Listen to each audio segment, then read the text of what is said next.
अमर शहीदों का बलिदान करेगा हिंदुस्तान। भारत माता की जय। नमस्कार, मैं हूं कमलनाथ। आप देख रहे हैं KN24 न्यूज।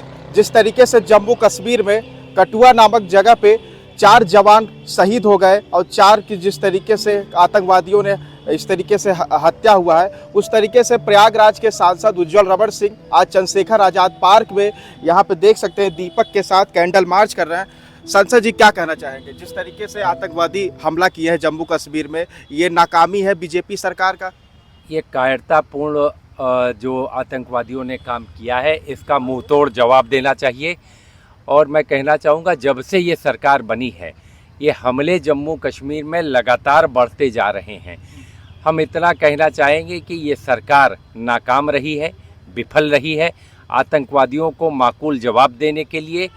और ये सरकार का कमज़ोर रवैया कहीं ना कहीं जो हमारे आतंकवादियों में उत्साह भर रहा है और हमारे जो सैन्य बल हैं उनके मनोबल को कमज़ोर कर रहा है। और ये कायरतापूर्ण कार्रवाई का हमें जवाब सरकार को देना चाहिए।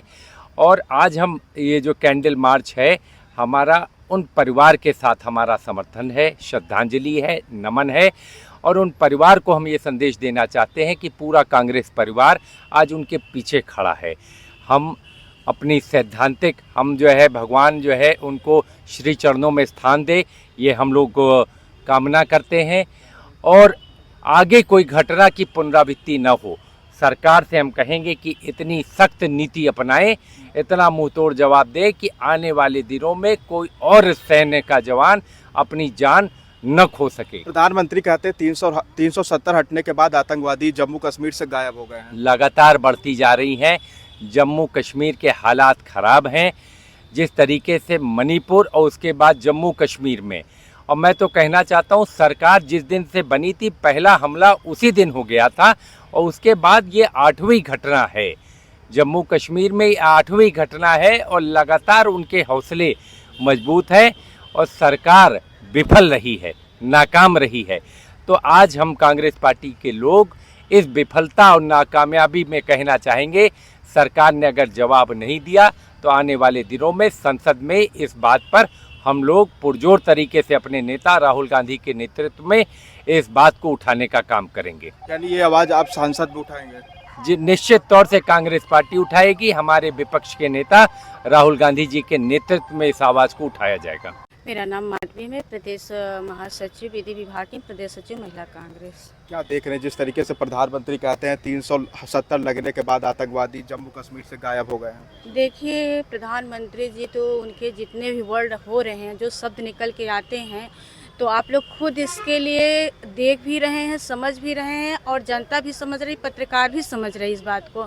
और बहुत बहुत धन्यवाद। यदि कोई भी व्यक्ति, पत्रकार लोग सही आवाज़ प्रधानमंत्री की उठा देंगे तो हमारे देश में 370 का जो आतंकवाद है, कहने के लिए तो कहते हैं कि हो गया, यदि हो ही गया, यदि आप हमारे आर्मी के लिए या हमारे BSF के लिए इतना ही आप किए थे, इतनी आपने उनके लिए इतने ही गुणगान किए, लेकिन क्या ऐसा होता है? आए दिन कभी पुलवामा में शहीद हो जाते हैं, कभी कहीं आतंक आदि आते हैं और ढेर करके चले जाते हैं। तो ये तो हम सबके लिए बहुत दुर्भाग्यपूर्ण है और यहाँ के लिए, हमारे पूरे भारत के लिए बहुत ही दुख की बात होती है कि प्रधानमंत्री जी जो बोलते हैं उस पर खरे नहीं उतरते हैं। क्योंकि एक प्रधानमंत्री, पूरे भारत का जो प्रधानमंत्री वो झूठा होता है, तो सोचिए हमारे पूरे प्रदेश या पूरे भारत का क्या दशा होगा। और इस तरह के हम जो आए दिन शहादत मनाते हैं कैंडल मार्च लेके, हमें बहुत दुख होता है, बहुत दुख होता है। मैं उन अपने शहीदों के लिए गर्व की बात करती हूँ, नमन करती हूँ, जय हिंद बोलती हूँ कि ये जल्द से जल्द हमारे देश से ख़त्म हो और आतंकवादी यहाँ से मतलब खुद वापस जाएं, कभी हमारे भारत पे आक्रमण करने के लिए सोचें। चंद्रशेखर आजाद पार्क में कांग्रेस पार्टी के महानगर अध्यक्ष अंशुमन मिश्रा जी जिस तरीके से आज शहीदों के लिए यहाँ पे कैंडल मार्च किए हैं और मौन व्रत किए हैं, वो तमाम जानने की कोशिश करेंगे क्या प्रधानमंत्री मोदी जी के 370 हटने के बाद अभी भी जवान जो है सेफ है कि नहीं है। क्या कहना चाहेंगे आप अध्यक्ष जी? लगातार जब से भारतीय जनता पार्टी की सरकार बनी है, 2014 से लेकर के और 24 तक हजारों की संख्या में हमारे जवान शहीद हुए। और इन्होंने कहा था कि 370 हटने के बाद कोई भी आतंकवादी घटना जम्मू कश्मीर में नहीं होगी, लेकिन लगातार आतंकवादी घटनाएं हो रही हैं। अभी श्रद्धालुओं के ऊपर घटना हुई, तमाम श्रद्धालु मार दिए गए। जिस तरीके से जवान मारे जा रहे हैं और ये सरकार खोखला वादा कर रही है और सुरक्षा के नाम पर कुछ नहीं हो पा रहा है। और हम लोग लगातार ये मांग करते हैं कि जैसे हमारे नेता राहुल जी ने लगातार इस मुद्दे को उठाया कि चीन हमारे देश में घुसता जा रहा है, बंकर बनाता जा रहा है, लेकिन उसको भारतीय जनता पार्टी संज्ञान में नहीं ले रही है, हाथ पे हाथ धर के बैठे हुई है। आज जो जवान शहीद हुए हैं, आतंकवादियों के द्वारा कायरतापूर्ण जो ये कार्रवाई हुई, उसके खिलाफ आज हम लोग शहीद चंद्रशेखर आज़ाद के पास आकर के और मोमबत्ती जला करके और शहीदों को नमन किए और ईश्वर से प्रार्थना किए कि भगवान उनको अपने चरणों में स्थान दे। ये शहीदों को शहादत कब तक देते रहेंगे जम्मू कश्मीर में? अब जब तक ये लोग, जो बीजेपी की सरकार है, ये लगातार इसका ढुलमुल रवैया है, तब तक लगातार। और जिस तरीके से इन्होंने बहुत 56 इंच का सीना और एक के बदले 10 ये सब किए, लेकिन वो कुछ नहीं हो पा रहा है। और जब तक ये सरकार रहेगी तब तक यही चलता रहेगा। आने वाले समय में जनता देख रही है कि ये जल्द ही इनको समय आने पे बदला जाएगा। अध्यक्ष जी, अभी हाथरस कांड हुआ, इसमें क्या कहना चाहेंगे? हाथरस कांड में जिस तरीके से जो लोग इसके दोषी हैं उनके खिलाफ कोई कार्रवाई नहीं हुई और अभी उन्होंने एक जांच समिति बैठाई है जिसकी रिपोर्ट दे दिए हैं। अब उसमें देखने की बात है कि किसका किसका नाम आया है। जब कोई भी कार्यक्रम होता है और कार्यक्रम के जो कार्यकर्ता हैं या जो कार्यक्रम का संयोजक है, जब वो परमिशन ले लेता है तो उसकी जिम्मेदारी सरकार की हो जाती है। ये सरकार की लापरवाही के कारण इतनी बड़ी घटना हुई।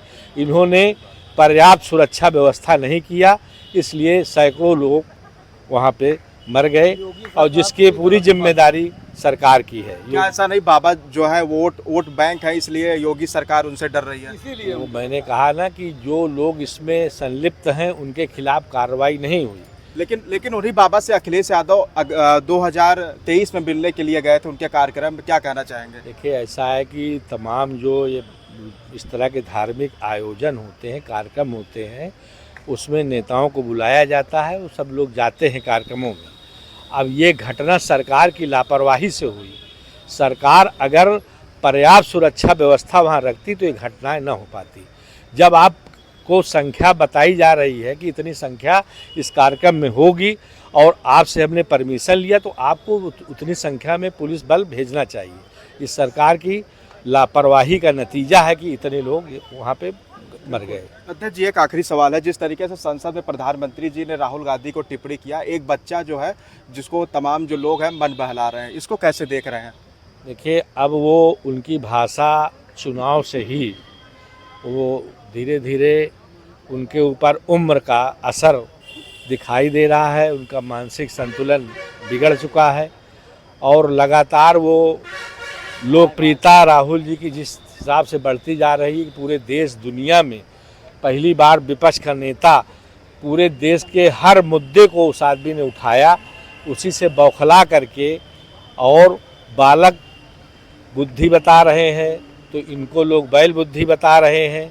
तो ये सब जो है पापा हो गए और आने वाले समय में यही राहुल गांधी जी, पूरा देश इनके पीछे साथ खड़ा होगा। जब से भारत जोड़ो यात्रा राहुल जी लेकर के निकले हैं, उनको फल फूल फसल अमीरी गरीबी नज़दीक से उन्होंने देखा और व्यवहारिक रूप से, सामाजिक रूप से, आर्थिक रूप से उन्होंने जो गहन चिंतन अध्ययन किया, उसी का परिणाम है कि आज संसद में वो दहाड़ रहे हैं और वो भीगी बिल्ली की तरह ये लोग जो है। अध्यक्ष जी, 5 साल ये सरकार चल पाएगी, कुर्सी पलट जाएगी? 2025 में जैसे बिहार का चुनाव होगा, महाराष्ट्र का 24 हो जाएगा, उसके बाद निश्चित रूप से परिवर्तन होगा। ये सरकार 5 साल चलने वाली नहीं। जिस तरीके से महानगर अध्यक्ष अंशुमान मिश्रा जी ने बीजेपी को जिस तरीके से लताड़ने का काम किया है। बताइएगा। आप देख रहे हैं KN24 न्यूज़। धन्यवाद।